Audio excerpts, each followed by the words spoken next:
ಎಷ್ಟು ವರ್ಷದಿಂದ ಒಂದು 20 ವರ್ಷದಿಂದ ಆಟೋ ಓಡಿಸ್ಕೊಂಡಿದ್ದೀನಿ. ನನ್ನ ಹೆಸರು ರಾಜು ಅಂತ. ಒಂದು 20 ವರ್ಷದಿಂದ ಆಟೋನ ಓಡಿಸ್ಕೊಂಡು ಜೀವನ ಮಾಡೋದಣ್ಣ. ಇದು ಬಿಟ್ರೆ ಬೇರೆ ಆಧಾರ ಇರಲಿಲ್ಲ. ಮೊನ್ನೆ ನೈಟ್ 1 ಗಂಟೆಯಲ್ಲಿ ಯಾರೋ ಬೆಂಕಿ ಹಚ್ಬಿಟ್ಟವ್ರು ಗಾಡಿಗೆ. ಯಾರು ಅಂತ ಗೊತ್ತಿಲ್ಲ. ಕೇಳಿದ್ರೆ ಯಾರೋ ಬೈಕಲ್ಲಿ ಬಂದು ಹೋದ್ರು ಅಂತಾರೆ. ಅವ್ರು ಯಾರು ಏನು ಅನ್ನೋದೇ ಗೊತ್ತಾಗ್ಲಿಲ್ಲ ಅಣ್ಣ. ಅದು ಬಿಟ್ರೆ ನಮ್ಗೆ ಬರೇ ಪರಿಹಾರ ಏನು ಇಲ್ಲ ಅಣ್ಣ. ಇದು ಆಧಾರ ಏನು ಇಲ್ಲ ಅಣ್ಣ. ಅದೇ ಆಧಾರ ನಂಬ್ಕೊಂಡು ಇದ್ದಿತ್ತು. ಕಂಪ್ಲೇಂಟ್ ರಾತ್ರಿ 112 ಬಂದಿದ್ರು, ಬರ್ಕೋದ್ರು. ಬೆಳಗ್ಗೆ ಬನ್ನಿ ಟೈಸನ್ ಹತ್ರ ಅಂದವ್ರೆ. ನನ್ ನಂಬ್ಕೊಂಡು ಒಂದು 10 ಜನ ಅವ್ರೆ ಮನೇಲಿ. ಮಕ್ಕಳವ್ರೆ, ಮೊಮ್ಮಕ್ಳವ್ರೆ, ಅಳಿದಿರವ್ರೆ, ತಂದೆ ತಾಯಿ ಇಲ್ಲ. ಇದನ್ನೇ ನಂಬ್ಕೊಂಡು ಜೀವನ ಮಾಡ್ತಾ ಇದೆ. ಇದೇ ಇಲ್ಲ, ಇದೇ ಒಂದು ಆಧಾರ ಇದ್ದಿದ್ದು. ಇದು ಹಿಂಗ್ ಮಾಡಿದ್ರಣ. ಏನಾದ್ರು ನ್ಯಾಯ ದೊರಕಿಸ್ಕೊಡಿ. ನಮ್ಮ ಸ್ನೇಹಿತರಾದ ರಾಜು ಅವ್ರ ಗಾಡಿ ನಿನ್ನೆ ಯಾರೋ ದುಷ್ಕರ್ಮಿಗಳು ಬಂದು ಸುಮಾರು ಒಂದು 12:30 1 ಗಂಟೆ ರಾತ್ರಿಯಲ್ಲಿ ಬೆಂಕಿ ಹಾಕವ್ರೆ. ನಮ್ಮ ಸ್ನೇಹಿತರಾದ ರಾಜು ಅವ್ರ ಕುಟುಂಬ ತುಂಬಾ ದೊಡ್ಡದು.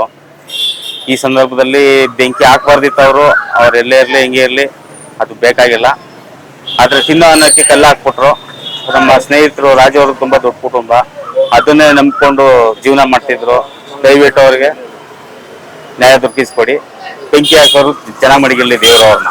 ನಮ್ಮ ಚನ್ನಪಟ್ಟಣ ತಾಲೂಕು MLA ಆದವರ CP ಯೋಗೇಶ್ವರ ಸ್ವಲ್ಪ ಇದ್ರ ಬಗ್ಗೆ ಗಮನ ಕೊಡಬೇಕು. ತುಂಬ ಬಡಜೀವಿ, ಶ್ರಮಜೀವಿ, ದಯವಿಟ್ಟು ಇದನ್ನ ಸ್ವಲ್ಪ ಸಹಾಯ ಮಾಡಿಕೊಡ್ಬೇಕು. ಕರುನಾಡು ಟೈಮ್ಸ್ ಚಾನೆಲ್ನಲ್ಲಿ ಸುದ್ದಿ ಮತ್ತು ಜಾಹೀರಾತು ನೀಡಲು ಈ ನಂಬರ್ಗೆ ಕರೆ ಮಾಡಿ.